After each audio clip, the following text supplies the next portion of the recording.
Hi everyone, James from support here. Today I'm going to show you funding invoices, which is something we've just added to the checkout in onCourse. Primarily they're used to track any additional funding that you're expecting to come in for a particular enrollment. And they can be activated or brought up in the checkout if the transaction meets a few prerequisites. So it must be a single enrollment first, and then secondly, the class has to use a default funding contract that is not fee-for-service, non-funded.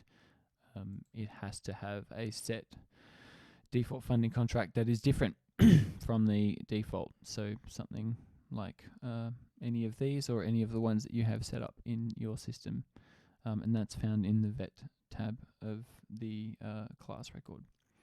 So we'll go to the checkout and we'll show you what funding invoices are all about.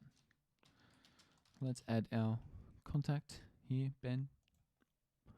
And then the class that we're going to add him to is a class in the Certificate 4 Training and Assessment course, number 9.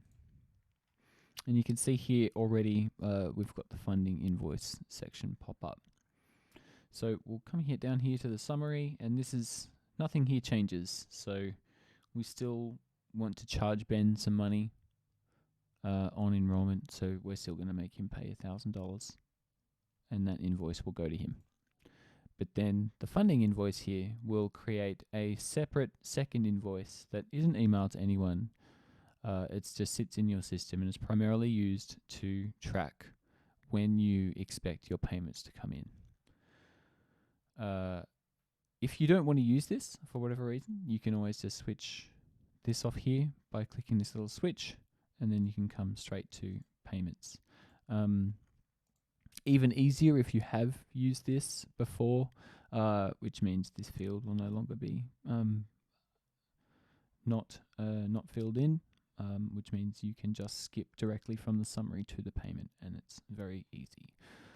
So what this says is track the amount owing against a funding contract, and here is a drop-down box. Just in case you've set the wrong funding contract, you can change it here.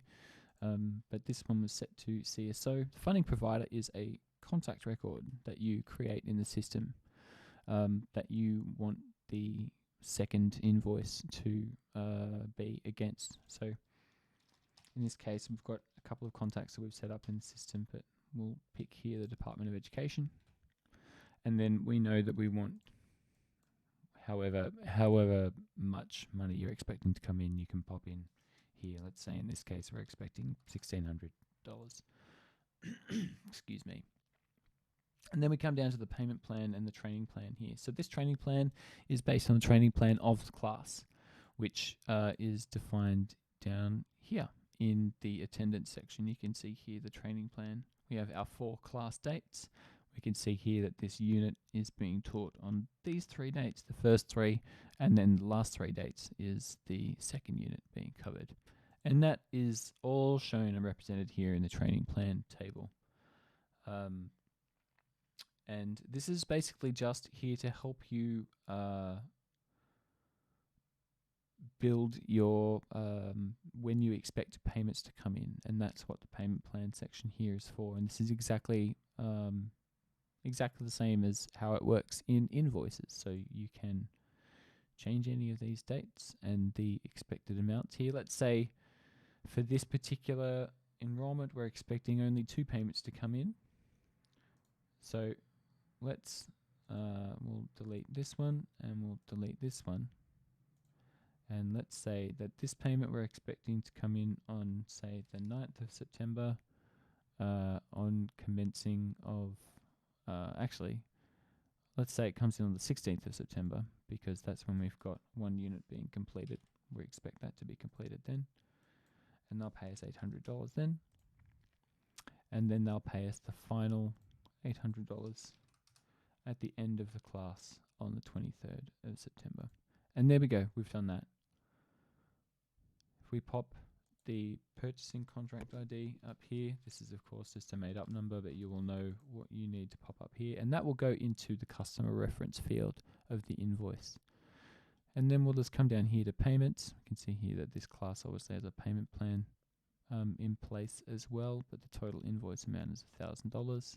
Again, this is just for the student. It doesn't show here any of the funding invoice details. This student is paying cash. We'll finalize the checkout, and that's done. And then if we come here to invoices, I'll show you this just quickly. We can now see here there's a few smart and skilled invoices, but here we have this $1,600 Department of Education invoice that we've just created. And that is Funding Invoices in onCourse.